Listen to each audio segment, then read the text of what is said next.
ये आप जो न्यूज़ देख रहे हैं, 9 पैरा का एक जवान अभिमन्यु जगम,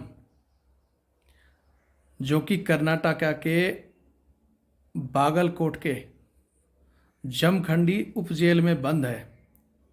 ठीक है, इसका पूरा आप मैं डिटेल दे रहा हूँ। ये बंदा पुलिस वालों के साथ। जय हिंद, जय भारत, वंदे मातरम। मैं रविंद्र फौजी। साथियों, अभी एक मामला संज्ञान में आया है। एक वीडियो जो सोशल मीडिया में लगातार वायरल हो रहा है। हमारा एक 9 पैरा एसएफ का एक जवान कमांडो, जो कि स्पेशल फोर्स का है, वो कर्नाटक का रहने वाला बंदा छुट्टी गया था। वहाँ पुलिस वाले के साथ विवाद होता है और उस विवाद के कारण आज वो 20 दिन से ज़्यादा हो गए जेल में बंद है। कर्नाटक के बागलकोट की जमखंडी जेल के उप कारागार में वो जवान बंद है। ये वीडियो कुछ लोगों ने मेरे पास भेजा आज से 2 दिन पहले लगातार, और मैंने उन बंदों को जिन्होंने मेरे पास भेजा, मैंने यही कहा था कि भाई आपके पास कोई अपडेट हो तो दो, ये घटना कब की है, क्या हुआ है। लेकिन किसी ने भी स्पष्ट जवाब नहीं दे पाए। बोले सर वायरल हो रहा है। अभी भी इस मामले की पूर्णतः जानकारी मेरे पास नहीं पहुंची है, क्योंकि या तो बंदा या उसका परिवार या वहां के जो सैनिक संगठन हैं, अगर वो हमें बताएं तो हम इस चीज पर कोई स्टेप ले सकते हैं। लेकिन जो मामला संज्ञान में आया है, आपको बता देता हूं कि ये जवान छुट्टी गया था और छुट्टी के दौरान 6 मार्च को ये अपने चचेरे भाई के साथ कहीं अपनी गाड़ी से जा रहे थे।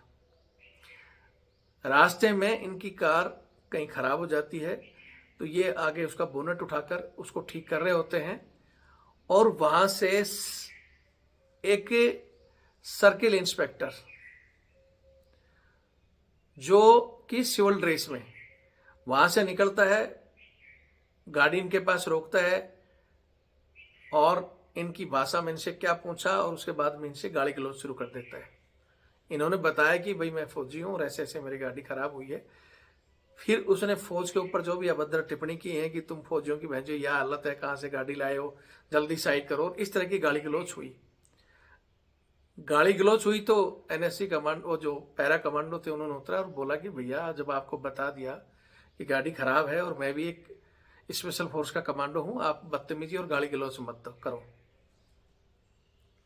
इतना बात पुलिस वालों को कहा, तो पुलिस वालों का आजकल पता नहीं इंडिया की पुलिस को क्या हो रखा है क्या नहीं। उसने बंदे का सीधा गला पकड़ा है और इनको मारा है। अब जो सोशल मीडिया में दिखाई दे रही है वो यहीं तक चीजें हैं कि भाई उसने इनको मारा है, इंस्पेक्टर ने, और इनका गला और हाथ पकड़ लिया, और उसके बाद पुलिस को फोन कर दिया। पुलिस आई है और इनको लेकर थाने में बंद कर दिया। थाने में इनके साथ मारपीट हुई है। उसके बाद में इनको कोर्ट में पेश किया और जेल भेज दिया।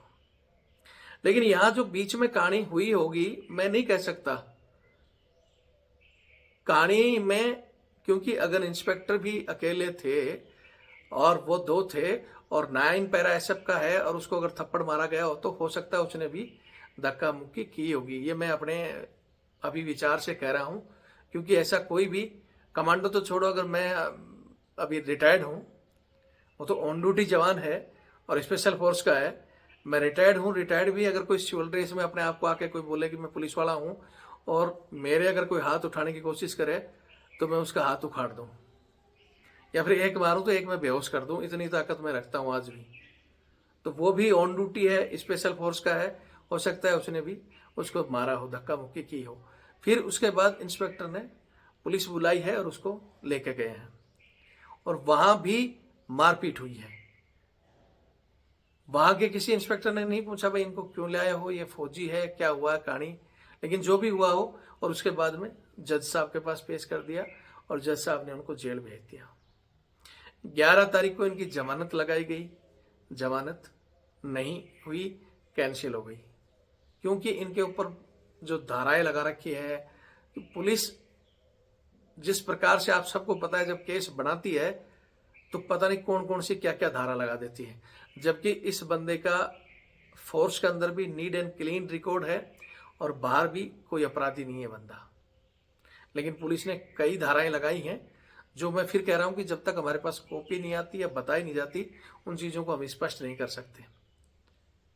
लेकिन यहां सिस्टम में बैठे जो मजिस्ट्रेट साहब हैं या एसडीएम साहब हैं, जो भी होते हैं, वो हमारे फौजी आदमी की कुछ नहीं सुनते, वो पुलिस की सुनते हैं। और इसका कारण आप सबको पता है, जो कल भी मैंने वीडियो डाला था, कि जो इनका तालमेल होता है ना आपसी, कि वहां से कितना आ रहा है, यहाँ से कितना जा रहा है, कहाँ से कितना क्या लिया जाना है, तो जो कड़ियाँ होती है ना, वो कड़ियाँ किसी को मुंह खोलने ही नहीं देती। पुलिस आई और वो बस, हाँ ठीक है, आपने कहा तो भेज दो, तो भेज दो जेल। 11 को जबकि बंदा ऑन ड्यूटी है, अगर मारपीट का भी है तो केस अगर पहुंच गया तो उसके बाद में जमानत मिलनी चाहिए थी, नहीं दी। चलो ये तो छोड़ो, उनके परिवार ने लगाई थी। मामला सेना तक पहुंचा है और सेना ने इनकी कस्टडी अपने पास मांगी है। सेना अधिनियम 1950 की धारा 104 में साफ साफ लिखा हुआ है कि अगर किसी फौजी आदमी का कोई मामला होता है तो उसको बाहर जेल में नहीं रखा जा सकता, उसको सेना के हवाले किया जाएगा। अगर वो फर्स्ट क्लास मजिस्ट्रेट होते, मामला हाई कोर्ट तक जाता, तो वो अपना आप ही उसको सेना के हवाले कर देते। और जुडिशियल पावर सेना के पास है, अगर गलत भी है तो उसके सबूत इकट्ठा करके सेना उसके ऊपर कोर्ट ऑफ इंक्वायरी बैठाएगी, सेना उसको पनिशमेंट देकर पुलिस के हैंडओवर कर सकती है। लेकिन यहां दुर्भाग्य है, क्योंकि सेना का आप सभी को पता है इस समय राजनीतिक कारणों से या कैसे इतना स्तर गिर चुका है कि सेना की लगाई हुई सिफारिशें भी, सेना की मांगी हुई कस्टडी को भी खारिज कर दिया गया और मामले की सुनवाई को टाल दिया गया। अगली सुनवाई जो कि 25 की बताई जाती है, 25 तक का अब हमारे पास अपडेट नहीं आया, सुनवाई हुई या और आगे बढ़ाई गई या नेक्स्ट होगी। तो वो सबसे पहले तो हमारे पास मामला आए तो हम आगे की अपडेट दें। और दुर्भाग्य यह है कि सेना के पावर का गिरने का कारण क्या है।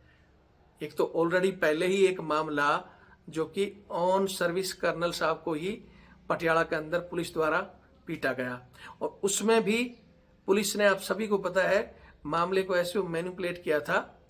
दूसरे दिन की जो खबरें चली थी कि भैया कर्नल साहब और उनका बच्चा जिप्सी पे आगे रख के शराब पी रहे थे, इसलिए पुलिस वालों ने, और सड़क पर गाड़ी लगा रखी थी, इसलिए बहस हो गई उनकी।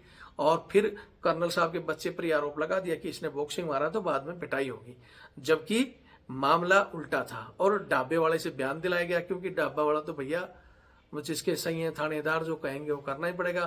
तो थानेदार ना कर लठ दिया, तो उसने वीडियो भी जारी कर दिया कि हाँ जी, और दारू पी गए सी और साडा बंदा गया, तो वो बोले कि 80 बड़े अफसर हैं, देख लेंगे। मतलब उल्टा बयानबाजी दिला दिया गया, और फिर कर्नल साहब का आई कार्ड और मोबाइल भी छीन ले गए थे। लेकिन ये मामला कर्नल साहब का था। बड़े बड़े अधिकारियों ने ट्विटर से लगाकर जमीनी स्तर तक, और हम लोगों ने खुद अपनी जी जान लगाकर, जब हमें पता चला, जब वहां से जो हमारी और भी साथी हैं उन्होंने पटियाला से मेरे पास भेजा कि भाई रविंद्र जी ऐसा ऐसा कहानी है, इसको किसी भी तरह हाईलाइट करो, ये बंदे बचने नहीं चाहिए। तो मैंने पूरा ध्यान मेरा उस पर लगा दिया। मैं अभी तक उस मामले के पीछे लगा हुआ हूँ, और उस मामले में आप सभी को पता है कि पुलिस को मुंह की खानी पड़ी है। तुरंत के तुरंत उसके बाद उनको सस्पेंड भी करना पड़ा। फिर लगातार एक जांच कमेटी बिठाई, अब एसआईटी तक बैठ गई, सेना के आर्मी कमांडर तक की कॉन्फ्रेंस होगी, और मामला कोर्ट में जाते ही कोर्ट ने भी तुरंत, भैया ये सीबीआई जांच होनी चाहिए, अगर ये बंदे कर्नल को मार रहे हैं तो आम आदमी के साथ क्या करेंगे, जज महोदय ने भी कह दिया। क्योंकि बात डायरेक्ट कहाँ गई है, हाई कोर्ट में। हर स्तर से पुलिस को मुंह की खानी पड़ी है, और यहां तक कि वो बंदे की जी हाँ पैर पकड़ लेंगे, थप्पड़ मार लो, हमारी गलती होगी, मतलब हर एंगल से वो बैकफुट पर आ गए। किस लिए आए कि हम सब एक हुए, हम सब लोगों ने ताकत दिखाई। लेकिन जब बात किसी जवान की आती है, मैं हमेशा कहता हूं कि उस समय कोई ताकत नहीं दिखाता। हमारे पास तो स्पष्ट पहुंचती नहीं, इसलिए हम बगैर पहुंचे करें क्या। दूसरे, हमारी जो कमेटियां बनी हुई हैं उनका सिर्फ यहीं तक का रोल है, 26 जनवरी और 15 अगस्त को झंडारोहण करना, या कोई रिटायर्ड आ गया तो फूलमाला, किसी की ब्याह शादी होगी तो पार्टी, और भैया अगर किसी का डेथ हो गया तो पेंशन बना देंगे, फलाना बना देंगे। जो रोल लगभग ऑटोमेटिक भी हो सकते हैं और वो हो रहे हैं। हालांकि मैं नहीं कहता कमेटियां काम कर रही है, नहीं कर रही है, कई जगह बहुत अच्छा भी काम कर रही हैं और ये जो कर रही हैं वो भी अच्छा कर रही हैं। लेकिन ऐसे मामलों में किसी भी कमेटी का मुंह नहीं खुलता। अगर पुलिस के पास हो जाते फिर पुलिस उनको धमका देती है ना कि गेट आउट, आपके बंदे ने पुलिस को मारा है और आप यहां बताओ नहीं तो केस दर्ज देंगे, उसी समय उनको सांप सूंघ जाते हैं और वापिस आ जाते हैं। और मैं भिड़ता हूं पुलिस से, कहता हूं कि ठीक है आप मेरे पे मुकदमा लगा दो भैया, आपके ऊपर तो आपकी बहुत पावर है। ऐसा ही केस एक सेम हमारे गांव में एक हुआ था जहां ST/SC एक्ट लगा था, 15 बंदे जेल गए थे जिसमें फौजी भी था। और हमारे जो क्षेत्र है मेरा, वो फौजियों का गढ़ माना जाता है। राजस्थान का सबसे बड़ा गांव और सबसे बड़ी संख्या मेरे गांव में फौजियों की है। फौजियों के बिना यहाँ कोई राजनीति नहीं होती, कोई पत्ता नहीं हिलता, किसकी सरकार बननी है, कौन प्रधान बनेगा, कोई सरपंच बनेगा, यहाँ तक कि MP MLA बनाने में भी फौजियों का रोल होता है। मतलब मेरा जो एक क्षेत्र है पूरा फौजियों का है। लेकिन उसके बावजूद जब वो मामला बहुत बड़ा हुआ, 15 बंदों को पुलिस उठा के ले गई, हमारे सरपंच सब तक कोई भी बंदा उनसे जेल में मिलने ले गया, क्योंकि पुलिस ने मामला, पूरी पुलिस ही फोर्स हो गई थी। अब कौन उनसे मिलने जाए, सब अपना पल्ला झाड़ लिए। पुलिस ने कह दिया कि यार कोई नहीं आएगा यहाँ। उस समय भी एक रविंद्र फौजी अकेला था जो सुबह अपनी बुलेट उठाकर सीधा थाने में गया था।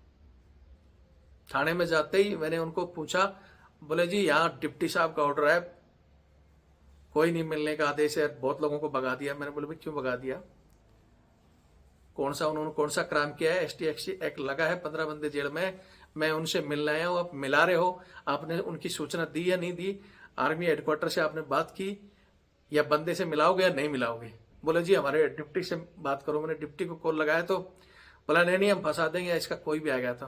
मैंने बोला ठीक है, नहीं मिलाते हो तो मेरे को लिखित में दे दो, मैं फिर ऊपर बात कर रहा हूँ SP से और आगे भी। फिर बोला ठीक है जी इनको मिला दो। फिर मैं मिल के आया, बंदे से मैंने पूछा कोई मारपीट हुई, बोले जी कोई मारपीट नहीं है। पुलिस वालों ने बोला कि भाई हमारा कोई रोल नहीं है इसमें, हालांकि केस दूसरा था। फिर उनको चाय पानी भी पिलाई, नाश्ता भी पिलाया, हमें भी चाय पिला के वापिस भेजा गया। कोई नहीं खाता है। और फिर वहां आकर मैंने उनके परिवार को वहां पंचायत एक मीटिंग की, उसमें बताया कि भाई यहाँ जो कानून बनता है, या तो आप इसके केस के ऊपर केस करो, क्योंकि गदर उधर से भी हुआ था, और या इनकी जमानत लगाओ, बाकी चीजें छोड़ो कोर्ट में। हालांकि 2 दिन हमारे उसमें निकल गए, फिर जमानत लगाई, सभी बंदों की खट्टी लगा दी, कोर्ट में मामला गया। नीचे अपर कोर्ट में आपको पता ही है कैंसिल हो जाता है, ऊपर जाते ही भी एक साथ लगाई जी, कोर्ट नहीं सुन रहा। फिर मैंने वहां जाकर जो कोर्ट में बात है वहां से बताया कि इसके लिए स्पेशल लगाओ कि ये फौजी आदमी है, इसकी छुट्टी खत्म है, इसको जाना है, इसकी फर्स्ट प्रायोरिटी पर सुनवाई होनी चाहिए। और फिर हाई कोर्ट ने उसको तुरंत बेल दे दी। और खुद जज साहब ने कहा कि भाई ये कोई मर्डर करके थोड़ी आया, केस चल रहा है तो चलने दो, इसको जाने दो ड्यूटी पे, भाई इसको ड्यूटी पे जाने दो। ऐसे अगर तुम फौजियों को छोटी छोटी चीजों में यहाँ डाल दोगे तो बॉर्डर कौन संभालेगा। ये जज साहब के खुद के वर्ड थे, उसको जमानत दे दी।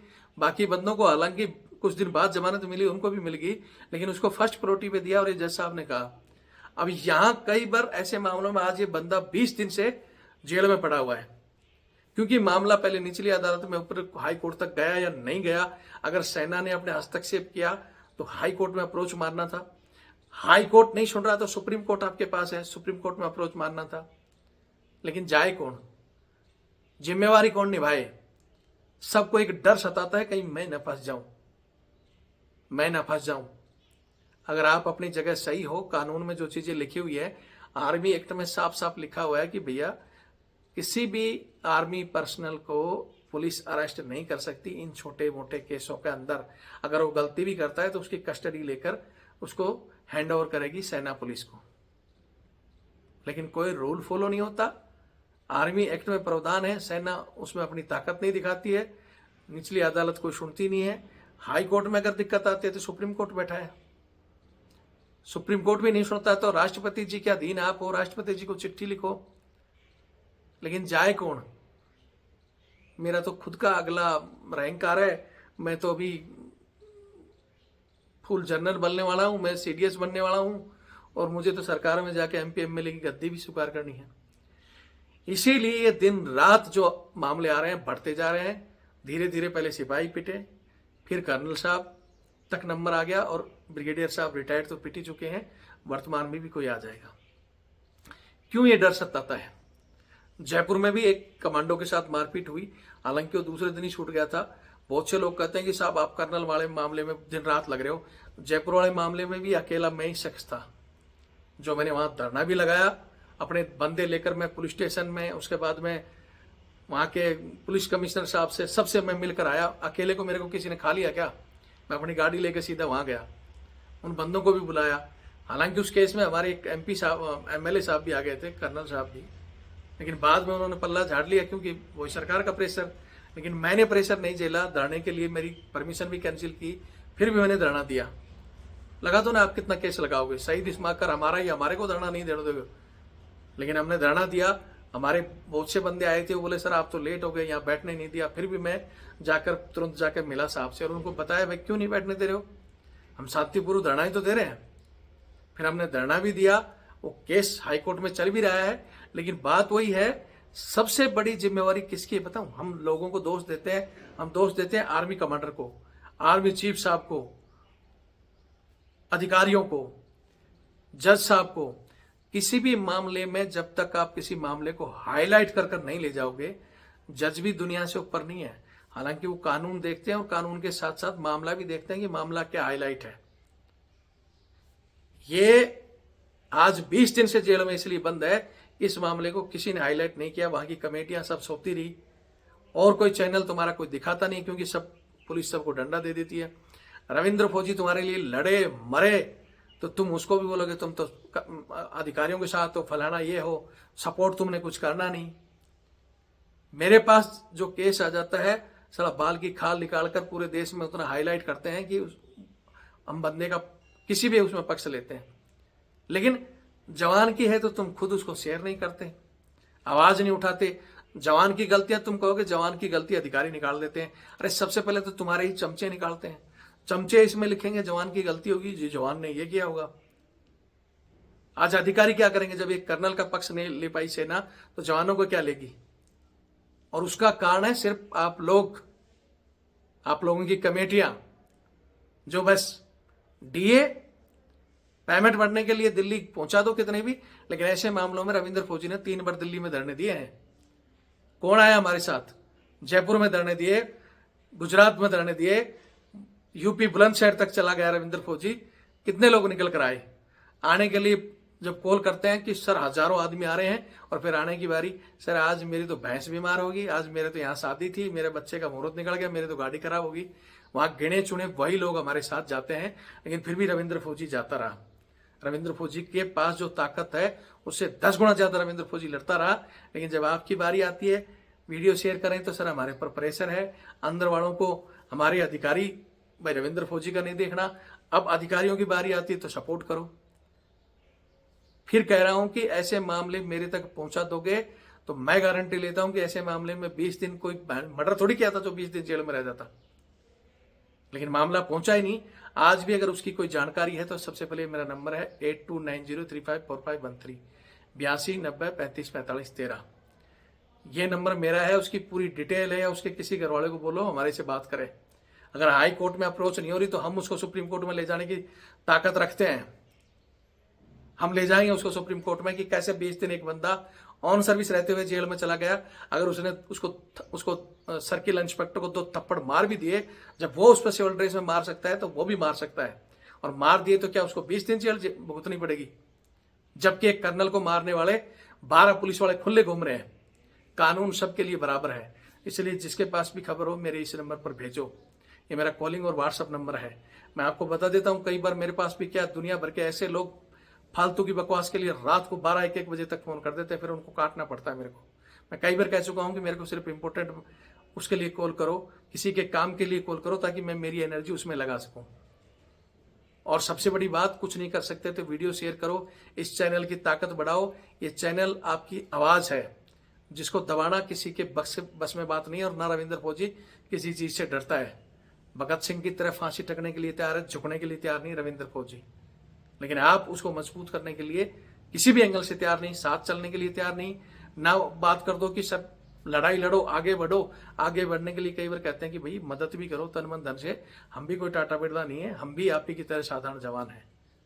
तो इस चैनल को बढ़ाने के लिए, इन चीज़ों को मजबूत करने के लिए मैं खुद ही सोच रहा हूँ इन सब केसों को अब एक बार सुप्रीम कोर्ट में डालें। लेकिन मैंने उस दिन भी कहा था, तो उस दिन कर्नल साहब के नाम से किसी ने भी, 2-4 बंदों ने हमारी सपोर्ट की जो परमानेंट करते हैं बेचारे, या 1-2 अधिकारी हैं जिन्होंने इस बार, या 2 अधिकारियों ने हमारी शायद मदद की। बाकी किसी ने भी कि भाई हम 150 रुपए दें ताकि रविंद्र फौजी कोर्ट पहुंचे। क्यों? वहां हमारे कोई चाहता था, वो बैठे रिश्तेदार बैठे हैं, वकीलों की फीस एक बार पूछो। रविंद्र फौजी 2-3 बार सुप्रीम कोर्ट जा चुका, हाई कोर्ट जा चुका, हर मामले में जाता है, गाड़ियां लेके घूमता है। हमारे कोई मतलब खान रखी लगी हुई है क्या? इसलिए कहता हूं कि नंबर सेव करके रखो, कोई जानकारी होती तो हमारे पास भेज दो। और यही नंबर मेरा 8290354513 8290354513, ये मेरा फोन पे और पेटीएम से भी जुड़ा है, और ये मेरा बारकोड। सपोर्ट करो, आप हमें सपोर्ट करोगे, आज मैं इस स्थिति में इतना हंगामा खड़ा कर सकता हूं। अगर आप मेरे को सपोर्ट करो तो इन चीजों को चुटकियों में हिला सकता हूं। क्या आपने देखा आज कोई भी पैसे वाला, पावर वाला पुलिस वालों को थप्पड़ मारते हुए? आपको दिखा देता हूं, बिना उसमें। बड़े बड़े ऐसे लोग थप्पड़ मार के दूसरे दिन ही घर घूमते हैं। और एक हमारा भाई जिसने मार खाई और मार का विरोध किया तो जेल में बैठा 20 दिन से। ये आपकी और हमारी कमजोरी है। ठीक है, हम पैसे वाले नहीं है, MP MLA नहीं है, हमारा कोई बड़ा अप्रोच नहीं है, लेकिन बूंद बूंद से घड़ा भरकर कितने 8 लाख संख्या जुड़ी हुई है, लेकिन 8 लाख में 1%, 800 का भी छोड़ो, 100 आदमी भी कंटिन्यू कि भाई महीने में हम रविंद्र फौजी की मदद करके मजबूत करें। मेरे को सिर्फ 1000 आदमी मिल जाए ना, 1000 आदमी मिलते तो अब तक इस चैनल को मैं बहुत बड़ा चैनल बना चुका होता, एक ऐसी घातक टीम बना चुका होता, तो इन घटनाओं को हम खुद पहुंच जाते हैं हर जगह। लेकिन अब ऐसी स्थिति में तो मेरी भी हिम्मत नहीं कि मैं कर्नाटक और पंजाब और कहाँ कहाँ जाता रहूं, और तुम सिर्फ आगे बढ़ो। रविंद्र सर, हम आपके साथ हैं। सर, मैं 4 साल से जुड़ा हूं, लेकिन 4 साल में ये भी नहीं कि साल में भी कोई 100 रुपया भेजा हो, और जब अपनी बारी आती है तो सर आप तो फोन नहीं उठाते हो। मैं देखता रहता हूँ आपके व्हाट्सअप, देखता रहता हूँ आपकी चीजें कि आप क्या लिख रहे हो। हर आदमी की मैंने कैटेगरी सेव की है, कौन आदमी किस कैटेगरी का है। जुड़ गए, एक बंदा ठीक है जुड़ गया, 4 साल में एक बार 100 रुपये भेज दिया, तो वही हमारे को ज्ञान दे रहा है कि अब सर अधिकारियों का साथ मत दो, मैंने तो आपको एक बार भेजा था, आगे से नहीं भेजूंगा। मतलब उसको ये लग रहा है कि उसी 100 रुपये से आज ये चैनल चल रहा है। भेजो ना भेजो, मेरी तरफ से, मेरा चाहे जवान हो चाहे जैश हो, मेरा अधिकारी हो, सेना की वर्दी पर किसी पर भी हाथ उठता है तो भैया मेरा खून खोलता है और हम उसके लिए लड़ेंगे।